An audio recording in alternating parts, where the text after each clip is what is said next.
Hello, I'm in Korea. Today I'm going to be doing the football tag, which is one that was created by Elliot Books, one of my favorite channels. So first of all, we have false start. What's a book you had to start more than once? People may hate me for this.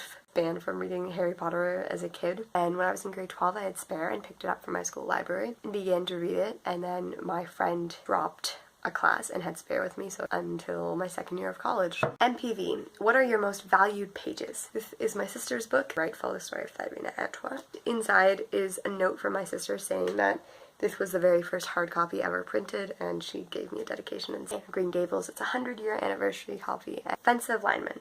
Name a really big book or series. It's over 1,000 pages and is ancient Chinese. People believe it was the first novel ever written. Rookie. Name a first novel you want to read or that you have loved. The Kite Runner. This is one of my favorite books. Good job, Claude Hissini. Peyton Manning. Name an author who's written 2 different books that you love. William Shakespeare. Lambeau Field. Name a book that's very atmospheric. The Smell of Other People's Houses. I will link the review up there. Do with smell and wordplay, and it's London Doll coming of age novel. Hail Mary. Name a book with a great ending. Sorry, my voice is really beginning to fail. One of my all-time favorites still, I read it as a kid, The Last Battle by C.S. Lewis. All their lives in this world and all their adventures in Narnia had only been the cover and the title page.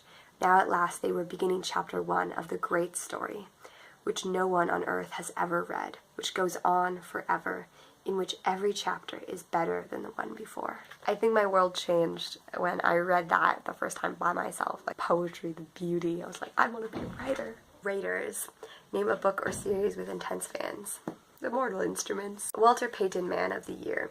Name an author who is really charitable. I don't know if there's any other answer than J.K. Rowling, who stopped being a billionaire because she gave away all her money. Patriots. Name a book or series you're so tired about hearing. I feel like I rag on this series a lot, and I don't hate this series. I read the book. I was like, okay. And I came on BookTube, and like everyone's like, best darn thing in the world, and I'm like, I would be Throne of Glass. And I might even pick it up later on because like it wasn't that terrible. Favre.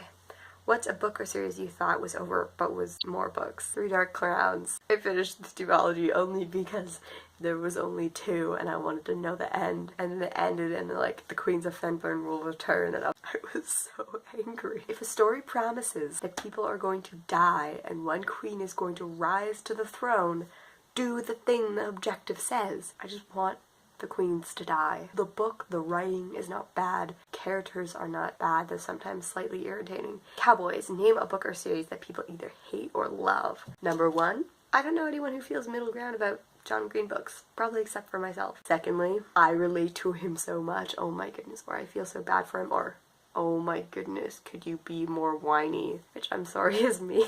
Although I do understand the merits of this book. Trick Plays. Name a book or series with a huge plot twist. I'm not saying anything about this.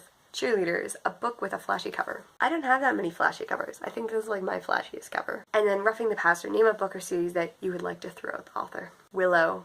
Oh, I didn't even look up the author. I read this a long time ago. Pretty much it's a story about cutting, which represents cutting in a very strange and weird way that I know like probably some people can relate to. Plus she heavily insults people with anorexia and calls them disgusting and like inhuman. For someone who read it while struggling very deeply with anorexia and cutting, it was a very damaging book for me. Thank you, Elliot Brooks, for making this.